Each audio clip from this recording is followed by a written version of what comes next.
Hello दोस्तों, मैं संजीव कुमार सोम classes में आप सभी का स्वागत है।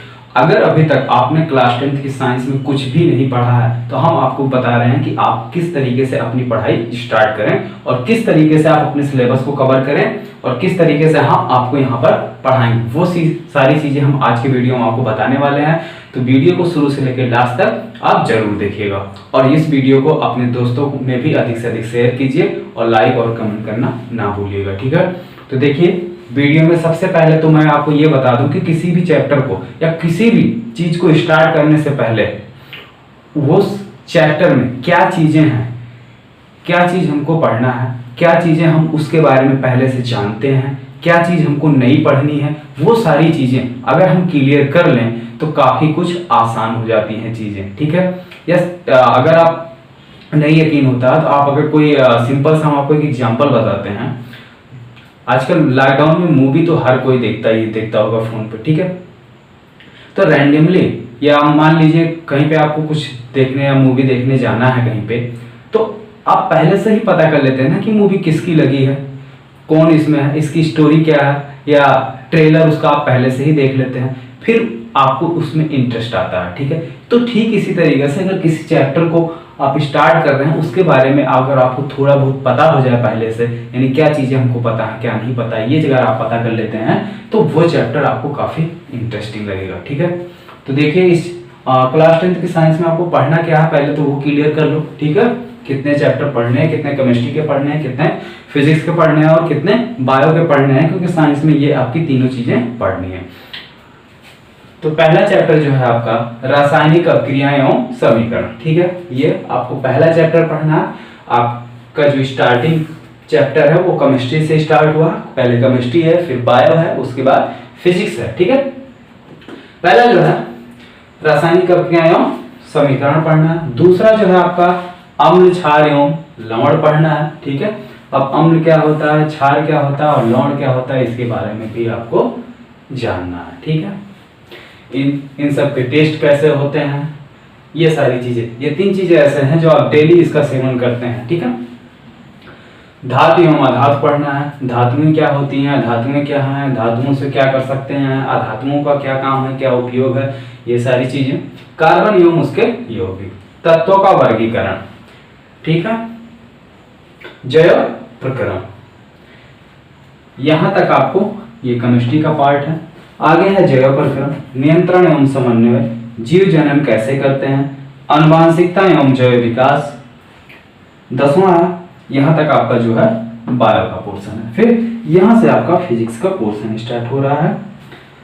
प्रकाश परावर्तन तथा अपवर्तन, मानव में तथा रंग बिरंगा संसार, विद्युत धारा के चुंबकीय प्रभाव, ऊर्जा के स्रोत, हमारा पर्यावरण, प्राकृतिक संसाधनों का प्रबंधन। तो ये टोटल आपको 16 चैप्टर पढ़ने हैं। ठीक है, अब ये 16 चैप्टर आपको किस तरीके से पढ़ाया जाएगा ये भी देख लो। ये जो 16 चैप्टर है यहाँ इसमें आपके 10, 11, 12, 13, 14 ये 4 चैप्टर हम आपको पढ़ाएंगे। ठीक है, बाकी जो केमिस्ट्री का पोर्शन है वो आपको केमिस्ट्री वाले सर पढ़ाएंगे। तो हम आपका जो है आज से यहीं से वीडियो आपका स्टार्ट करेंगे। ठीक है, यहां से हम आपको पढ़ाना स्टार्ट करेंगे प्रकाश परावर्तन तथा अपवर्तन से। ओके, और यहां तक पढ़ाएंगे। इसके बाद के जो चीजें हैं वो आपको केमिस्ट्री वाले पढ़ाएंगे और बायो का जो पोर्शन है वो भी आपको दूसरे टीचर पढ़ाएंगे। ओके, इस चैप्टर में प्रकाश परावर्तन तथा अपवर्तन में ये इतनी चीजें पढ़नी है। देखने में तो आपको काफी छोटा लग रहा होगा कि 4 ही टॉपिक्स पढ़ने हैं, लेकिन ये टॉपिक्स अपने आप में काफी बड़े बड़े टॉपिक्स हैं। ठीक है, इसमें पहला टॉपिक हमें पढ़ना है प्रकाश का परावर्तन। ठीक है, दूसरा है गोलीय दर्पण। अब गोलीय दर्पण में आपके दोनों टाइप के दर्पण के बारे में पढ़ना है, अवतल दर्पण और उत्तल दर्पण। उससे प्रतिबिंब किस तरीके से बनता है, उसका किरण आरेख पढ़ना है, फिर उत्तल दर्पण का उपयोग पढ़ना, फिर अवतल दर्पण के उपयोग पढ़ने। ये इतनी सारी चीजें पढ़ने के बाद ये टॉपिक तब जाके कंप्लीट होगा। फिर अगला जो है प्रकाश का अपवर्तन। अपवर्तन के केस में भी लेंसों के द्वारा अपवर्तन पढ़ना है। उत्तल लेंस, अवतल लेंस, इनकी वजह से अपवर्तनांक पढ़ना है, ठीक है, काफी कुछ पढ़ना है इस चीजों के बारे में। फिर अगला है गोलीय लेंसों द्वारा अपवर्तन। अब गोलीय लेंसों में आपके जैसे उत्तल लेंस, अवतल लेंस, ये सारे आ जाते हैं। और फिर चिन्ह प्रॉपर्टी का नियम भी पढ़ना है, लेंस की क्षमता पढ़ना है। कुल मिला के ये चैप्टर थोड़ा बहुत है, ठीक है। तो सबसे पहले हम बात करते हैं प्रकाश का परावर्तन। इसमें सबसे पहले जैसे कि चैप्टर है प्रकाश, ठीक है। और पहले भी मैंने आपको कहा था कि किसी भी चैप्टर को शुरू करने से पहले उसके बारे में जान लेते हैं फिर शुरू करते हैं। तो सबसे पहले प्रकाश के बारे में आप लोग थोड़ा सा नॉलेज ले लीजिए, जिसको है अच्छी बात है, जिसको नहीं हम बता रहे हैं कि प्रकाश जो है, जैसे मान लीजिए कोई भी वस्तु हमको कब दिखाई देती है, जब उस पर कोई प्रकाश डाली जाती है तब दिखाई देती है। या कोई वस्तु अगर किसी कमरे में पड़ा हुआ है और उस कमरे में कोई लाइट नहीं है, यानी बिल्कुल अंधेरा है, तो उस कमरे में हमको कुछ भी दिखाई नहीं देता है, ठीक है। उस कमरे में कुछ भी दिखाई नहीं देता है। लेकिन जैसे ही वहां पे हम कोई प्रकाश ले जाते हैं, उस कमरे में प्रकाश पड़ता है, तो कमरे की सारी चीजें हमको बिल्कुल साफ साफ दिखाई देने लगती। देन इससे क्या क्लियर हो रहा है कि प्रकाश जो है एक प्रकार की एनर्जी है, एक ऊर्जा है। और कैसी ऊर्जा है? प्रकाश वह ऊर्जा है जो हमारी आंखों पर क्या करता है? दृश्य संवेदना उत्पन्न करता है, यानी देखने की क्षमता क्रिएट करता है, ठीक है। या इसको ऐसे भी बोल सकते हैं कि, और एक चीज और, कि जब तक किसी भी वस्तु पर जब प्रकाश हम डालते हैं, तो जो लाइट डालते हैं वो लाइट उस वस्तु पर पड़ती है और उस वस्तु से रिफ्लेक्ट होकर हमारी आंखों पर पड़ती है, तब जाके वो वस्तु हमको दिखाई देती है, ठीक है। तो ये हो गई प्रकाश के बारे में। प्रकाश के कुछ गुण जान लीजिए। प्रकाश के गुण, इसकी क्या प्रॉपर्टी है? प्रकाश के गुण, पहली चीज, प्रकाश जो है स्वयं अदृश्य होता है। प्रकाश क्या होता है? प्रकाश स्वयं अदृश्य होता है, ठीक है। दूसरी चीज, प्रकाश सीधी रेखा में गमन करता है। प्रकाश सीधी रेखा में गमन करता है, ठीक है। प्रकाश सीधी रेखा में गमन करता है। तीसरी चीज, प्रकाश जो है सभी पारदर्शी माध्यम में से होकर आसानी से गुजर सकता है और अपारदर्शी माध्यमों में से नहीं गुजर सकता। पारदर्शी माध्यम का मतलब होगा जैसे कांच हो गया, जल हो गया, जल भी पारदर्शी माध्यम है, ठीक है। हवा, इन सब चीजों से प्रकाश जो है आसानी से गुजर जाती है। लेकिन प्रकाश जो है, अगर कोई बीच में लकड़ी है या लोहा है, तो वो ये सब अपारदर्शी माध्यम हो, इनसे प्रकाश या लाइट नहीं पास कर सकती है, ठीक है। और दूसरी चीज है कि प्रकाश को चलने के लिए माध्यम की आवश्यकता नहीं होती है, ठीक है। प्रकाश संचरण के लिए माध्यम की आवश्यकता नहीं होती है, माध्यम की आवश्यकता नहीं होती, ठीक है। प्रकाश संचरण के लिए माध्यम की आवश्यकता नहीं होती है, वो भी लिख लीजिए जो अभी हमने बताया कि प्रकाश पारदर्शी माध्यमों में से, पारदर्शी माध्यमों में से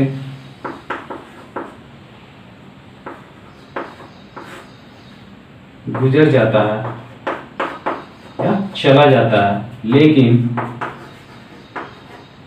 अपारदर्शी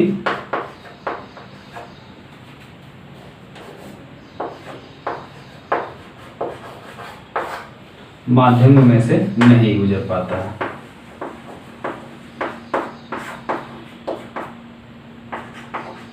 में से नहीं गुजर पाता है,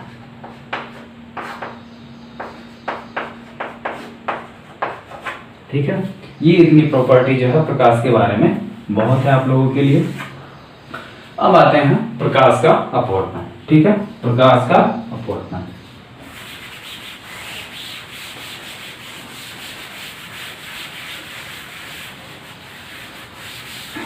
इसको मिटा नहीं, आप लोग नोट करना चाहें तो नोट कर लीजिए, वीडियो पॉज कर लीजिए या स्क्रीनशॉट ले लीजिए। प्रकाश का परावर्तन, अगर कोई हमारी एक चिकनी सतह है और दूसरी सतह को अगर हम क्या कर दें, पॉलिश कर दें, ठीक है, और इस पर हम कोई लाइट डालते हैं तो क्या होता है कि प्रकाश इस सतह पर पड़ती है और पुनः उसी माध्यम में वापस लौट जाती है। ठीक है, तो कहने का मतलब क्या है कि प्रकाश किसी चमकदार चिकनी सतह पर अगर आपतित होती है तो फिर पुनः उसी माध्यम में वापस लौट जाती है। ठीक है, अब इसके कुछ नियम हैं। यह जिस सतह पर आती है इसको हम बोलते हैं परावर्तक तल। क्या बोलते हैं? परावर्तक तल। ठीक है, और जो रेज आती है, जो किरण आ रही है, इसको बोलते हैं आपतित किरण। आपतित किरण ये परावर्तित हो जा रही है, इसको बोलते हैं परावर्तित किरण। परावर्तित किरण, ठीक है, आने वाली किरण को आपतित किरण और जाने वाली को परावर्तित किरण। बीच में जो ये खींचा गया है इसको बोलते हैं अविलंब।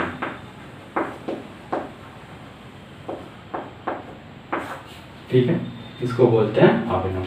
और जहां पे ये तीनों एक जगह पर मिल रहे हैं इसको जो है बोलते हैं आपतन बिंदु। ठीक है, आपतन बिंदु। ये बारीक बारीक चीजें जो है याद रखना बहुत जरूरी है, क्योंकि छोटी छोटी चीजें हैं, अगर इनको आप ध्यान नहीं देंगे तो ये छोटी चीजें आपको बहुत ज्यादा प्रॉब्लम क्रिएट करेंगी। ठीक है, ये हो गया। अब इसके नियम क्या है इसके बारे में जानकारी होगा कि ये आपतित किरण क्या है, परावर्तित किरण क्या है, परावर्तक तल क्या, आपतन बिंदु क्या, अविलंब क्या है, तीनों चीजें आप जानेंगे।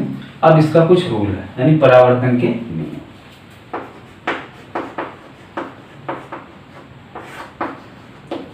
परावर्तन के नियम, ठीक है। तो पहला जो परावर्तन का नियम है वो यह है, आपतित किरण, परावर्तित किरण तथा अविलंब तीनों एक ही तल पर स्थित होते हैं। ठीक है, या ऐसे कह सकते हैं आपतित किरण, परावर्तित किरण तथा आपतन बिंदु, ये हमारा आपतन बिंदु, आपतन बिंदु पर खींचा गया अविलंब तीनों एक ही तल, किस तल में है? परावर्तक तल में स्थित है। तीनों एक ही तल में स्थित होते हैं। ठीक है, ये हमारा परावर्तन का पहला नियम है। दूसरा नियम, आपतन कोण की ज्या का मान परावर्तन कोण की ज्या के बराबर होता है। ठीक है, अविलंब के साथ ये जो एंगल बनाएगा आई, आपतन कोण है, और ये है हमारा परावर्तन कोण, इसको आर से डिनोट करते हैं, आर फॉर रिफ्लेक्शन। ठीक है, इंसिडेंट एंगल और रिफ्लेक्टिंग एंगल, इसको बोलते हैं आपतन कोण, आई को बोलेंगे आपतन कोण, इसको बोलेंगे परावर्तन कोण।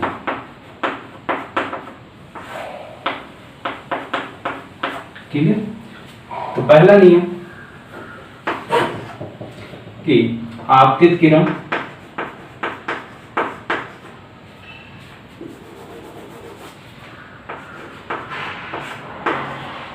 आपतित किरण, परावर्तित किरण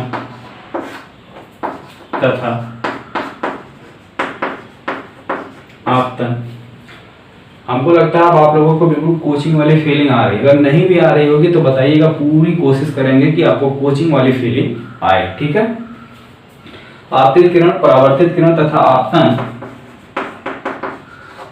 बिंदु पर खींचा गया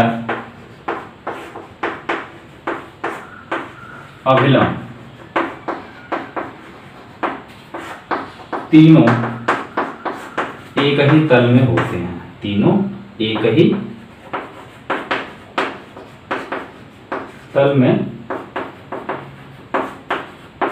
स्थित होते हैं। ठीक है, दूसरा क्या है, इसको मिटा दे रहे हैं, आपका हो गया होगा ये।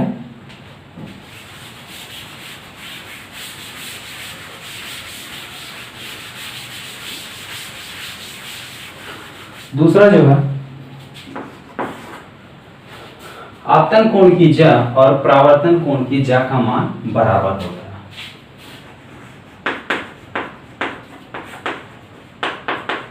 आपतन कोण की, ज्या का मतलब होता है साइन, आपतन कोण की ज्या और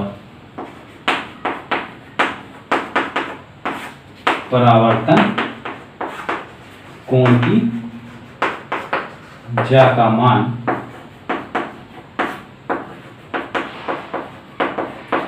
बराबर होता है। ठीक है, यानी sine i equal to sine r. ठीक है, sine i equal sine r, यही परावर्तन के नियम है। ठीक है, अब परावर्तन के बारे में इतनी चीजें हो गई। अब हम पढ़ेंगे गोलीय दर्पण के बारे में जानेंगे और गोलीय दर्पण से प्रकाश का परावर्तन किस तरीके से होता है। तो सबसे पहले अब बात कर लेते हैं गोलीय दर्पण की। ठीक है, इधर हो गया, इसको मिटा देते हैं।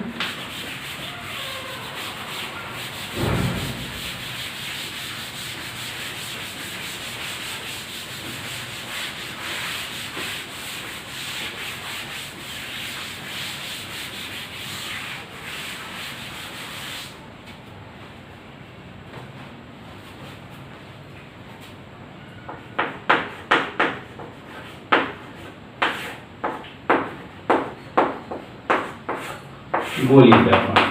तो गोलीय दर्पण की परिभाषा क्या है कि गोलीय दर्पण किसी खोखले कांच का एक भाग होता है जिसका एक सिरा पेंट किया हुआ होता है और दूसरा सिरा परावर्तक के रूप में कार्य करता है, गोलीय दर्पण कहलाता है। ठीक है, किसी खोखले गोले का वह भाग, किसी खोखले गोले का वह भाग जिसका एक भाग पेंट किया हुआ होता है और दूसरा जो है परावर्तक तल के रूप में कार्य करता है, गोलीय दर्पण कहलाता है। और ये गोलीय दर्पण हमारा दो प्रकार का होता है। पहला जो है उत्तल दर्पण,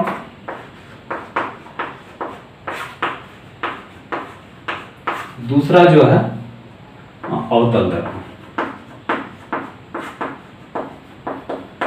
ठीक है, ये दो टाइप के दर्पण होते हैं, उत्तल दर्पण और अवतल दर्पण। इसकी भी परिभाषा देखो क्या है। उत्तल दर्पण किसे कहते हैं, इसकी परिभाषा बता रहे हैं, किसी खोखले कांच का, ठीक है, या किसी खोखले गोले का वह भाग जिसका गहरा हुआ भाग पेंट किया होता है और उभरा हुआ भाग परावर्तक के रूप में कार्य करता है, उत्तल दर्पण कहलाता है। ठीक है, किसी कांच के खोखले गोले का, खोखले गोले का वह भाग जिसके गहरे हुए भाग पर पॉलिश किया हुआ होता है, पॉलिश किया हुआ होता है और उभरा हुआ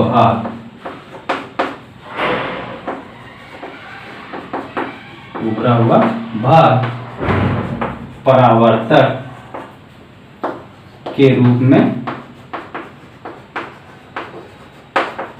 कार्य करता है, उत्तल दर्पण कहलाता है, उत्तल दर्पण कहलाता। ठीक है, क्लियर हो गई। अगर अवतल दर्पण की बात करें तो सब कुछ वही है, बस यहाँ पे पेंट किया हुआ भाग और परावर्तक भाग दोनों क्या है, बदल जाएंगे। यहाँ पर क्या है, गहरे उभरे हुए भाग को क्या कर रहा है, परावर्तक के रूप में कार्य कर रहा है। लेकिन अवतल दर्पण की अगर हम बात करें तो धंसा हुआ भाग, इसका फिगर अगर बनाएंगे तो इस तरीके से, ठीक है, ये हमारा है उत्तल दर्पण। ठीक है, अवतल दर्पण, ये है आपका अवतल दर्पण।